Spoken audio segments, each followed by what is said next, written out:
Hello everybody and welcome to MomDas Life Handmade and welcome to Sow Your Stash open collaboration for the month of September. Sow Your Stash is an open collaboration where I invite everybody who has a little passion or more passion for stitching to come up with a sewing project and join us every month where we share our own sewing project to inspire ourselves to create more and to inspire others somehow. It's not about how skilled you are with stitching, it's just your passion for stitching. It can be a simple project or a complicated one, whatever you want to share. It has to do with needle, thread and fabric. So take up all the stash and join us with the project. Welcome all my friends who join me every month. Thanks to you for your support, and that keeps me going on every month, and we come up with this open collaboration every month.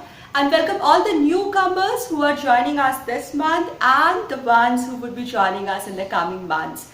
My today's project is this dress. I'm going to show you shortly how I make it and how I look in it. I love it because of the color and pattern and texture, everything. And I have made a playlist for this month's collaboration. It's given in the description box below. Just click on the link and add your video to the playlist.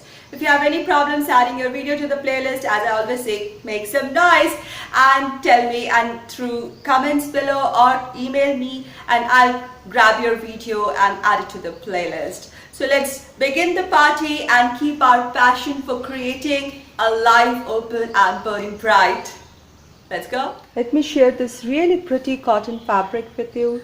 I got this fabric a couple of years back, and this is a cotton fabric with self-weaving done. You can see the zigzag patterns. It's woven, over which there is this blue paisley and a blue and indigo border. These are block print, and this is a really pretty fabric that I want to turn into a dress.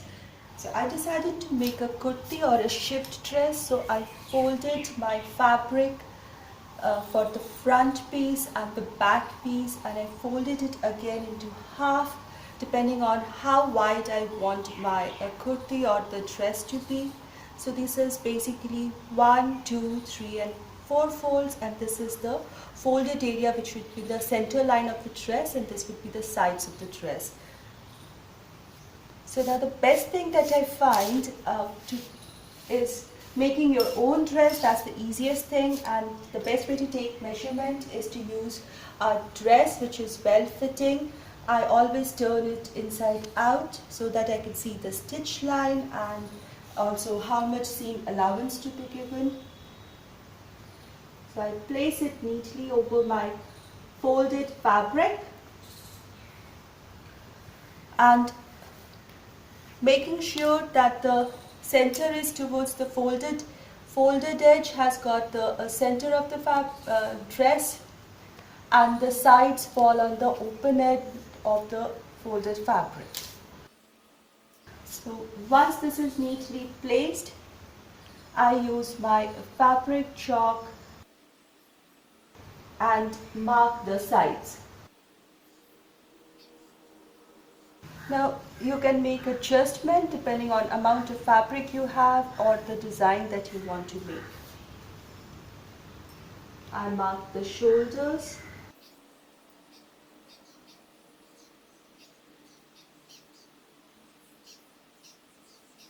I'll mark the neckline. This is the maximum depth for the front and the back. I just mark the front and the back necklines. I give a different neckline to this, but I just know how deep can I go, what limit not to cross basically. You saw me marking the shoulder. This is the shoulder and the sides. Now I have these 2 points. This will be the armhole. Now how to make an armhole? If you have a ready pattern, it's great, but otherwise you just take a scale and drop a straight line from the edge, that is 90 degrees from the edge, perpendicular to the edge, for say about 2 or 3 centimeters. That's it. Say this is 3 centimeters approximately. Now this is the armpit area or the sides. Now I go about 1 inch in. Now from this point to this point, I'm just going to make a smooth curve and join it. So you see, this is the back side of the armhole. Now I have the shoulder marked, the armhole marked and the sides marked. Now I'm going to cut these pieces out so to get the front and the back side.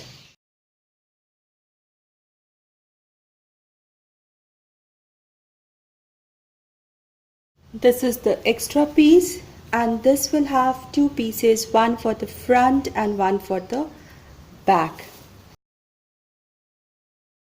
I have one piece here for the front or the back, and another piece for another front or the back. Now the front and the back needs to be treated differently. So I'm folding these two pieces, the front and the back, in the midline lengthwise, so that I can cut the necklines and also define the armhole region, because the treatment of armhole and the neckline for the front and back are different. Now I've taken the folded back piece. Now I'm starting with the back piece because I showed you how I cut my armhole, and this armhole will do well with the back side. Now this is the shoulder point that we had cut, and I'm going to take 3 inches for my back side. Always remember, when you mark 3 inches, there would be certain amount which it would go deeper because of the hemline or piping, whatever you do. It goes a little more deeper, so about ½ an inch. So that must be kept in mind whenever cutting a dress piece. Now I want to make nearly a round for the back neck. So I just curved it around, kept a straight edge near the stitch portion and the center, and the rest I curved it. So this is going to be my back. I'm going to keep this piece because I want the same shoulder for my front. This is my back piece. I'll just mark it so that I don't get confused. Now coming to the front piece, I told you the treatment of the armhole and the neck is different for back and front. So this is the piece that I had cut out from the back neckline. I'm going to place it here to make doubly sure that my shoulders of the front and back are same. Now I'm going to go deep as 5½ inches for my neckline. I want to make a neckline which is neither round nor boat neck nor squarish, so I'm just gonna drop it straight down. But if I go straight down, there is a chance of a little gaping, so I'm going to tilt it little bit towards the midline and draw a line. Next, I'm going to make a line which is parallel to the edge of the fabric, and now here I'm going to give it a round.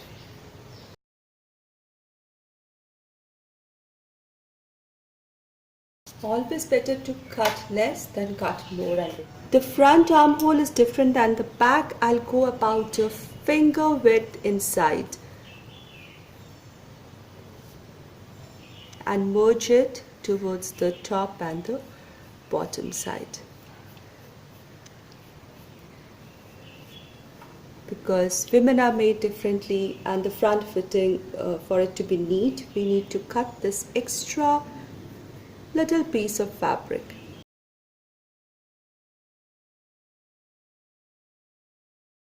I have cut out my own pattern for the sleeves on a calendar paper. I used again the same method. I used a dress with the proper fitting, and I traced out from the shoulder to the armhole the curve and the side slant, and so I have a cutting of my own. These small slits that you see are for the front. So you saw the armhole for the front in the body piece is also about a finger deep, as well as on the sleeves it's again a finger deep. So this is for the front and this is for the back.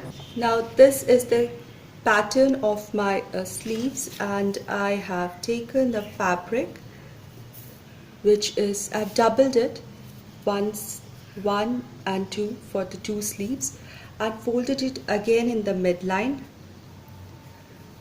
Try to remove the creases as much as possible, and so I'll get 2 pieces, one for the front and one for the back.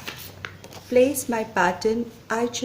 This is the shoulder part and this is the armpit, so I just want 5 inches, and so keeping a hem allowance here, I'm going to mark it. Again, the free ends towards the armpit, and this part should be the folded edge for the shoulder side. Now I'll just cut it out.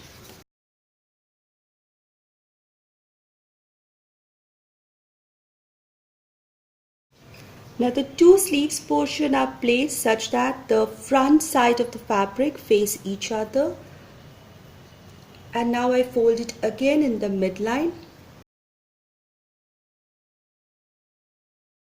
Place my pattern again and trace this dotted line for the front sleeves cut.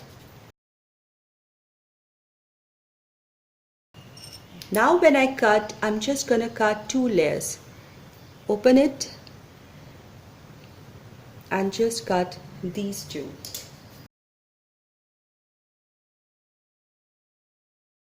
So this is front and this is also front. So when the sleeves come, front and the back.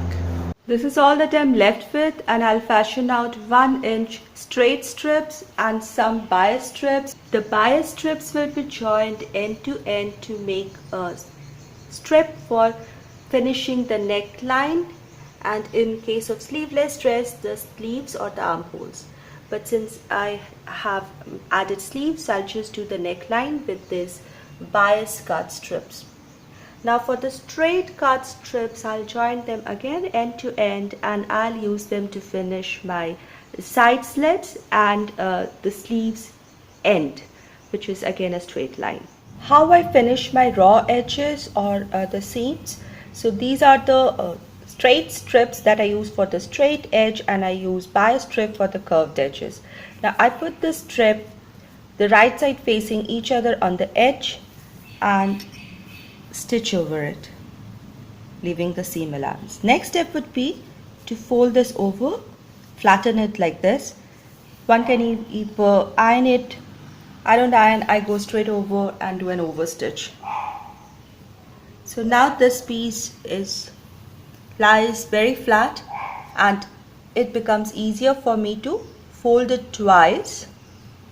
First fold and the second fold, and then hem it. One can again iron it for ease, or if you are a little comfortable, you can just fold it once and fold it twice and score it and just go ahead and hem it.